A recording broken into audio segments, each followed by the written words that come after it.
साथियों, टीआरई पता नहीं क्या हो गया है। टीआरई 4 नाटक हो गया है, पता नहीं क्या हो गया है। इतना लंबा चौड़ा सरकार ने खींच दिया है।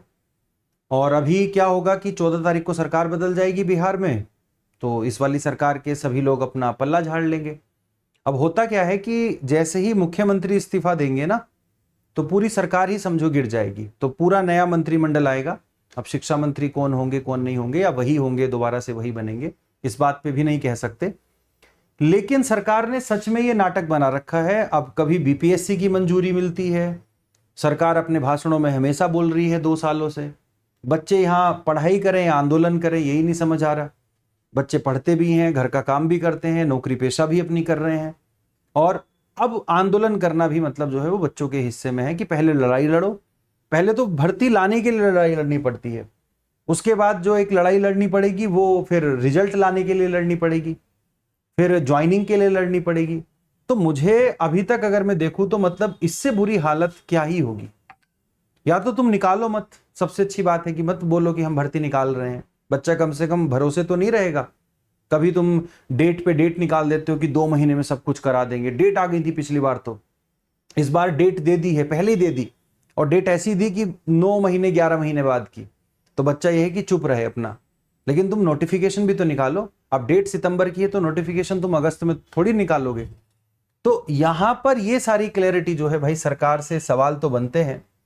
और इलेक्शन हो गया है तो सरकार पे अब कोई ऐसा जो है मामला उनके सर पे जू नहीं रेंगेगी।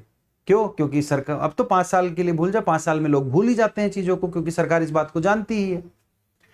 यहां पर टीआरई 4 के लिए जो अनशन पर बैठे, तो एक दिन का अनशन हुआ था, ठीक है ना। गर्दनीबाग धरना स्थल पर सुबह 10 बजे से शाम 6 बजे तक किया। और लोगों ने यहाँ पे बोला भी कि अभी तक हमने शांतिपूर्वक किया है, लेकिन आने वाले समय में अगर चीजें यही रही तो हम चीजों को जाम वाम करेंगे। सारे पढ़े लिखे लोग हैं, पढ़ने वाले लोग हैं।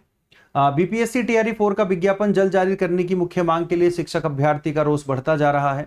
शुक्रवार को छात्र नेता दिलीप कुमार ने नेतृत्व में हजारों अभ्यर्थियों ने गर्दनीबाग धरना स्थल पर सुबह 10 बजे से शाम 6 बजे तक धरना प्रदर्शन किया।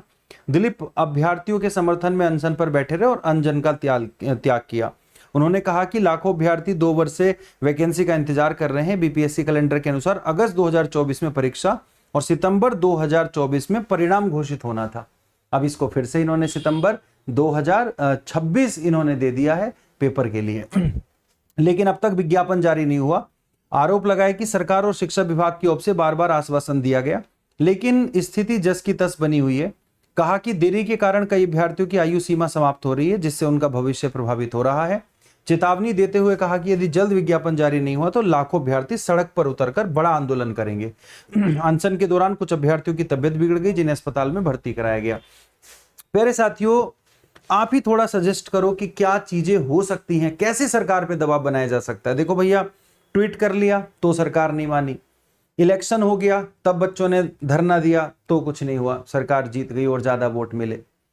अब सरकार बदल रही है, तो नई सरकार जो बनने जा रही है, अब नए मुख्यमंत्री जो भी बनने जा रहे हैं, आपको जानकारी भी होगी शायद ज्यादा, तो क्या ऐसा किया जाए कि उन पर कुछ दबाव बनाया जा सके और टीआरई 4 का नोटिफिकेशन जल्दी से जल्दी आ जाए।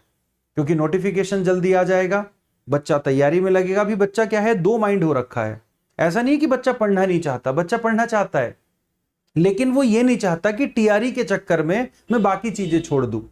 अब जैसे टीआरई के चक्कर में बहुत सा बच्चा 2-2.5 साल से बैठा हुआ है, कुछ ने अपनी नौकरी छोड़ करके तैयारी कर रहे हैं। बहुत सारे मेरे ही स्टूडेंट हैं कि सर नौकरी अच्छी खासी थी, छोड़ दी थी टीआरई के चक्कर में। ये जो सितंबर वाली बात हो रही है 2024, और अब नौकरी मिल नहीं रही। उतनी आसान थोड़ी ना प्राइवेट नौकरी भी मिलना। तो अब दूसरी बात यह है कि और भी जो वैकेंसी निकल रही हैं थोड़ी मोड़ी, जैसे यूपी में निकली, बहुत सारे बच्चों ने टीआरई के चक्कर में एलटी का पेपर नहीं दिया, एलटी को नहीं किया कि चलो अपने राज्य में ही नौकरी ले लेंगे। तो बहुत सारी चीजें हैं जो बच्चों की छूटी जा रही हैं। ऐसा नहीं है कि बच्चे इसी का मतलब जो है बहुत क्या कहते हैं, इसी को करेंगे बाकी नहीं होगा। बच्चों से हो जाएगा, बच्चे सब कुछ कर लेंगे, लेकिन उनको क्लैरिटी तो मिले।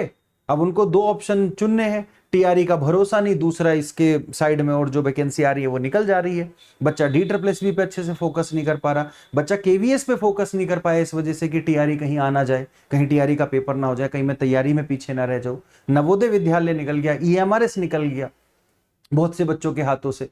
तो इसीलिए सरकार को एक क्लियर यहां पे जवाब देना होगा और हम कहेंगे अब जवाब नहीं देना होगा, अब सीधे नोटिफिकेशन देनी होगी, और सीधे नोटिफिकेशन अब आ जाए और नोटिफिकेशन से ही अब काम बनेगा। डेट हमारे सामने है, चलो हमने मान ली, तुमने 9 महीने 10 महीने बाद की डेट दी थी, हमने मान ली, लेकिन अब नोटिफिकेशन तो दे दो, फॉर्म तो भरवा लो, उसके बाद हम आगे की चीजों को देखेंगे, फिर अपनी तैयारी में जुटेंगे सारे लोग। तो साथियों ये इस तरह की चीजें हैं, ठीक है। अब मैं इस तरह की वीडियो, आपकी आवाज जो है मैं उठाता रहूंगा, रोज मैं कोई ना कोई वीडियो लेकर के आऊंगा, आपकी आवाज बन करके मैं भी आपके साथ खड़ा हूं। अभी तक मैं केवल पढ़ाने पर फोकस था, लेकिन अब कहीं ना कहीं आपके साथ आपकी आवाज बनना पड़ेगा। तो मैं रोज अब आपके लिए कुछ ना कुछ अपने माध्यम से, कभी ना कभी तो आवाज पहुंचेगी ना, तो सब मिलकर के करते हैं, कुछ ना कुछ तो होगा। नोटिफिकेशन भी आएगी, वैकेंसी भी आएगी, लेकिन हमें वैकेंसी अभी चाहिए, हमें 2 साल बाद नहीं चाहिए। जय हिंद, जय भारत।